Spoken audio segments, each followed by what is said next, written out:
ನಮಸ್ಕಾರ, ಇದು ರಿಪಬ್ಲಿಕ್ ಕನ್ನಡ. ನನ್ನ ಜೊತೆಯಲ್ಲಿ ಶ್ರೀಪಾದ್ ಪಾಟೀಲ್ ಕೂಡ ಇದ್ದಾರೆ. ಶ್ರೀಪಾದ್ ಪಾಟೀಲ್, ವೆಲ್ಕಮ್. ಮೊದಲ ಸುದ್ದಿಯನ್ನು ನೋಡ್ತಾ ಹೋಗೋಣ ಬನ್ನಿ. ನಾಳೆಯಿಂದ ದರ್ಶನ್ ಮತ್ತು ಗ್ಯಾಂಗ್ಗೆ ಟ್ರಯಲ್ ರನ್ ಶುರುವಾಗುತ್ತೆ. ರೇಣುಕಾಸ್ವಾಮಿ ಕೊಲೆ ಆರೋಪಿಗಳಿಗೆ ಈಗ ಡವ ಶುರುವಾಗಿದೆ. 57ನೇ CCH ಕೋರ್ಟ್ನಲ್ಲಿ ನಾಳೆಯಿಂದ ಟ್ರಯಲ್ ಶುರುವಾಗುತ್ತೆ. ಸಾಕ್ಷಿಗಳ ವಿಚಾರಣೆಯನ್ನು ಆರಂಭಿಸ್ತಾರೆ. ಕೋರ್ಟ್ SPP ಮತ್ತು ತಂಡದಿಂದ ಟ್ರಯಲ್ಗೆ ಸಿದ್ಧತೆಯನ್ನು ಮಾಡಿಕೊಂಡಿದ್ದಾರೆ. ಶೆಡ್ ಸೇರಿದಂತೆ ಘಟನಾ ಸ್ಥಳಗಳನ್ನು SPP ಟೀಮ್ ಪರಿಶೀಲಿಸುತ್ತೆ. SPP ಪ್ರಸನ್ನಕುಮಾರ್, ACP ಚಂದನ್, ಸಹಾಯಕ SPP ಸಚಿನ್ರಿಂದ ಸ್ಥಳಗಳ ಪರಿಶೀಲನೆ ನಡೆಯುತ್ತೆ. ನಾಳೆ ರೇಣುಕಾಸ್ವಾಮಿ ಕುಟುಂಬಸ್ಥರು ವಿಚಾರಣೆಗೆ ಹಾಜರಾಗುವಂಥ ಸಾಧ್ಯತೆ ಇದೆ. ರೇಣುಕಾಸ್ವಾಮಿ ಶವ ಎಸೆದಿದ್ದ ಅಪಾರ್ಟ್ಮೆಂಟ್ ಬಳಿಯ ಸ್ಥಳ, ಕೊಲೆ ನಡೆದಿದ್ದ ಪಟ್ಟಣಗೆರೆಯ ಶೆಡ್ನ ಸ್ಥಳ, ರೇಣುಕಾಸ್ವಾಮಿ ಕೈಮುಗಿದು ಬೇಡಿಕೊಂಡಿದ್ದ ಸ್ಥಳಗಳ ಪರಿಶೀಲನೆ, ಪ್ರಕರಣದ ಕೆಲವು ಪ್ರಮುಖ ಸ್ಥಳಗಳಲ್ಲಿ ಪರಿಶೀಲನೆಯನ್ನು ಮಾಡ್ತಾರೆ. ನಾಳೆ ಕೋರ್ಟ್ನಲ್ಲಿ ಶುರುವಾಗಲಿರುವ ಟ್ರಯಲ್ಗೆ ಪೂರ್ವ ತಯಾರಿಯನ್ನು ಮಾಡಿಕೊಳ್ತಾ ಇರುವ SPP ಟೀಮ್. ಸದ್ಯ ಟ್ರಯಲ್ ನಾಳೆಯಿಂದ ಆರಂಭ ಆಗುತ್ತೆ. ಯಾರ್ಯಾರದ್ದು ಏನೇನು ಪಾತ್ರ ಅನ್ನೋದು ಈ ಟ್ರಯಲ್ನಲ್ಲಿ ಬಹುತೇಕ ಎಲ್ಲವೂ ಕೂಡ ಪರಿಶೀಲನೆ ಆಗುತ್ತೆ. ಈಗ ದರ್ಶನ್ ಸೇರಿದಂತೆ ಇನ್ನುಳಿದಂಥ ಎಲ್ಲ ಆರೋಪಿಗಳಿಗೂ ಕೂಡ ಡವ ಶುರುವಾಗಿದೆ.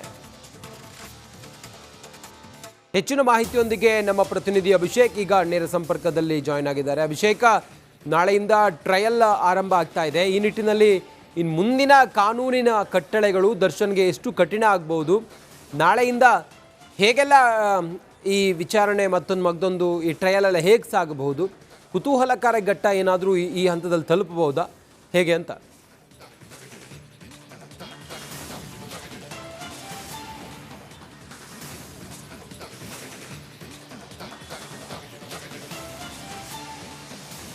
ಎಸ್, ಇದೊಂದು ಪ್ರಮುಖ ಘಟ್ಟ ಅಂತಾನೆ ಹೇಳ್ಬೋದಾಗಿದೆ. ಯಾಕಂದ್ರೆ ಇಲ್ಲಿಯವರೆಗೆ ಯಾರ್ಯಾರನ್ನ ಎನ್ಕ್ವೈರಿಯನ್ನು ಮಾಡಬೇಕು, ವಿಚಾರಣೆ ನಡೆಸಬೇಕು, ಅಂದರೆ ಸಾಕ್ಷಿಗಳನ್ನು ವಿಚಾರಣೆ ನಡೆಸಬೇಕು, ಯಾವ ಸಾಕ್ಷಿಗಳನ್ನು ವಿಚಾರಣೆ ನಡೆಸಬೇಕು, ಇದರೆಲ್ಲ ಬಗ್ಗೆ ಒಂದಷ್ಟು ಮಾಹಿತಿಗಳನ್ನು ಅಂದರೆ ಕೋರ್ಟಿಗೆ ನೀಡುವಂತಹ ಕೆಲಸಗಳನ್ನು ಕೂಡ ಮಾಡ್ತಾ ಇದ್ರು. ಆದರೆ ಅಸಲಿಗೆ ನಾಳೆ ಏನಿದೆ, ನಾಳೆ ಸಾಕ್ಷಿಗಳನ್ನು ತಂದು ನಿಲ್ಲಿಸಿ, ಅಂದರೆ 17 ಮತ್ತು 18 ಸಾಕ್ಷಿ ಏನಿದೆ ಆ ಸಾಕ್ಷಿ ನಂಬರ್ಗಳನ್ನು ನಾಳೆಯೇ ತಂದು ನಿಲ್ಲಿಸಿ ಅಂತ ಹೇಳಿ ಕೋರ್ಟ್ ಒಂದು ನಿರ್ದೇಶನವನ್ನು ಕೊಟ್ಟಿರುವಂಥದ್ದು. ಅಂದರೆ ಈ ರೀತಿ ಅಂದರೆ ರೇಣುಕಾಸ್ವಾಮಿ ಅವರ ತಂದೆ ಮತ್ತು ತಾಯಿ ಇಬ್ಬರನ್ನು ಕೂಡ ಅವರನ್ನು ಎನ್ಕ್ವೈರಿ ಮಾಡಿ ಅಂತ ಹೇಳಿ ಪರ್ಮಿಷನನ್ನು ಕೊಟ್ಟಂತಹ ಹಿನ್ನೆಲೆಯಲ್ಲಿ ಈಗ ನಾಳೆಯಿಂದ ಅಸಲಿ ಟ್ರಯಲ್ ಏನಿದೆ ಆ ಟ್ರಯಲ್ ಶುರುವಾಗಲಿದೆ ಅಂತಲೇ ಹೇಳ್ಬೋದು.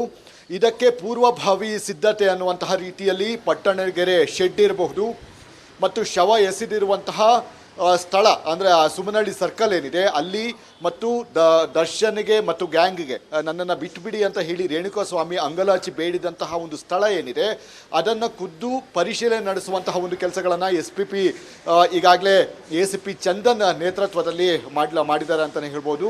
ಪ್ರಸನ್ನ ಕುಮಾರ್ ಮತ್ತು ಅವರ ಏನಿದ್ದಾರೆ ಟೀಮ್ ಏನಿದೆ ಸ್ಥಳಕ್ಕೆ ಹೋಗಿ ಪರಿಶೀಲನೆ ನಡೆಸುವಂಥದ್ದು. ಅಂದರೆ ಚಂದನ್ ಅವರು ಹೇಳಿಕೆಯನ್ನು ಕೊಡ್ತಾರೆ, ಅಂದರೆ ಅವರಿಗೆ ಎಕ್ಸ್ಪ್ಲೇನನ್ನು ಮಾಡ್ತಾರೆ. ಈ ಜಾಗದಲ್ಲಿ ಮೊದಲು ಅವರನ್ನು ಕರೆತರಲಾಯಿತು, ನಂತರ ಇಲ್ಲಿ ಆತನ ಮೇಲೆ ಹಲ್ಲೆಯನ್ನು ನಡೆಸಲಾಯಿತು, ಅಂದರೆ ಪಟ್ಟಣಗೆರೆ ಶೆಡ್ನಲ್ಲಿ ಹಲ್ಲೆಯನ್ನು ನಡೆಸಲಾಯಿತು.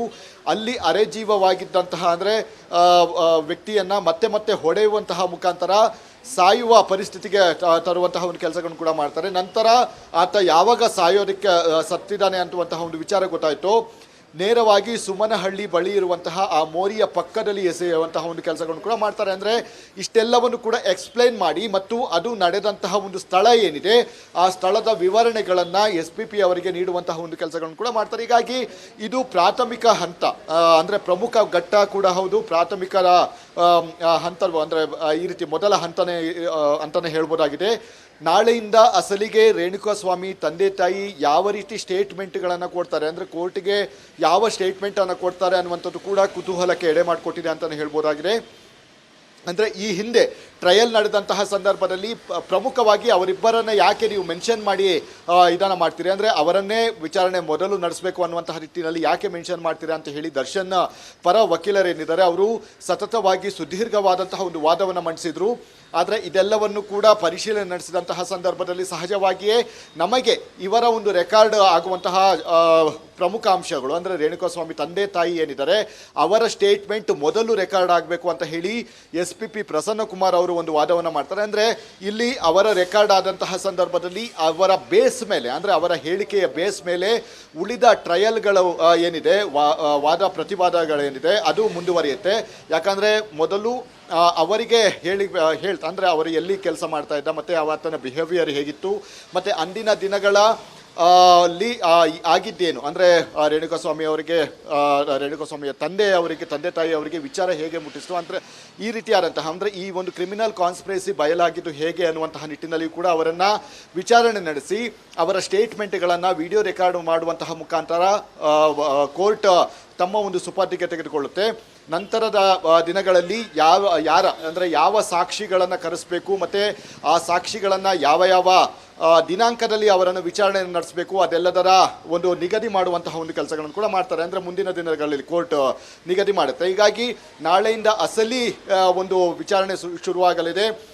ಸತತವಾಗಿ ಇದು ಅಂದರೆ ಸುಪ್ರೀಂ ಕೋರ್ಟ್ ಈಗಾಗಲೇ ಏನು ಹೇಳಿಕೆಯನ್ನು ಕೊಟ್ಟಿದ್ರು, ಇದನ್ನು ಶೀಘ್ರವಾಗಿ ವಿಚಾರಣೆಯನ್ನು ನಡೆಸಿ ಅನ್ನುವಂತಹ ಒಂದು ಕಾರಣದಿಂದಾಗಿ ಪ್ರತಿಯೊಂದು ಸಾಕ್ಷಿಗಳನ್ನು ಅತಿ ಬೇಗ ಡೇಟ್ಗಳನ್ನು ನಿಗದಿ ಮಾಡಿ ಅಲ್ಲಿ ಸಾಕ್ಷಿಗಳನ್ನು ವಿಚಾರಣೆ ನಡೆಸುವಂತಹ ಕೆಲಸಗಳನ್ನು ಕೂಡ ಮಾಡ್ತಾರೆ. ಹೀಗಾಗಿ ಸದ್ಯದ ಮಟ್ಟಿಗೆ ಈ ಎಲ್ಲ ಸಾಕ್ಷಿಗಳು ಈಗಾಗಲೇ ಚಾರ್ಜ್ ಶೀಟ್ನಲ್ಲಿ ಹೇಳಿಕೆಗಳನ್ನು ಏನು ಕೊಟ್ಟಿದ್ದಾರೆ, ಆ ಹೇಳಿಕೆಗೆ ಬದ್ಧವಾಗಿದ್ದಂತಹ ಪಕ್ಷದಲ್ಲಿ ಸಹಜವಾಗಿಯೇ ದರ್ಶನ್ ಮತ್ತು ಆತನ ಗ್ಯಾಂಗ್ಗೆ ಶಿಕ್ಷೆ ಶತಸಿದ್ಧ ಅಂತಲೇ ಹೇಳ್ಬೋದಾಗಿದೆ. ಹೀಗಾಗಿ ಅವರ ಹೇಳಿಕೆಗಳನ್ನು ಬದಲಿಸ್ತಾರಾ ಅಥವಾ ಅವರ ಹೇಳಿಕೆಗಳಿಗೆ ಸ್ಟಿಕ್ ಆನ್ ಆಗ್ತಾರಾ ಅನ್ನುವಂಥದ್ದು ನಾಳೆಯಿಂದ ನಡೆಯುವಂತಹ ಒಂದು ಪ್ರೋಸೆಸ್ ಏನಿದೆ ಆ ಪ್ರೋಸೆಸ್ನಿಂದ ಗೊತ್ತಾಗುತ್ತೆ.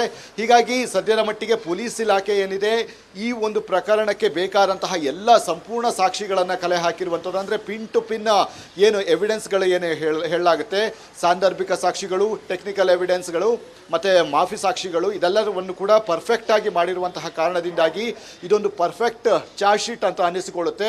ಆದರೆ ಸಾಕ್ಷಿಗಳು ಯಾವ ರೀತಿ ಹೇಳಿಕೆಗಳನ್ನು ಕೊಡ್ತಾರೆ ಅನ್ನೋದ್ರ ಮೇಲೆ ಈ ಒಂದು ಪ್ರಕರಣ ನಿಂತಿದೆ ಅಂತಾನೆ ಹೇಳ್ಬೋದು. ಓಕೆ, ಥ್ಯಾಂಕ್ ಯು ನಿಮ್ಮೆಲ್ಲ ಮಾಹಿತಿಗಾಗಿ ಅಭಿಷೇಕ್.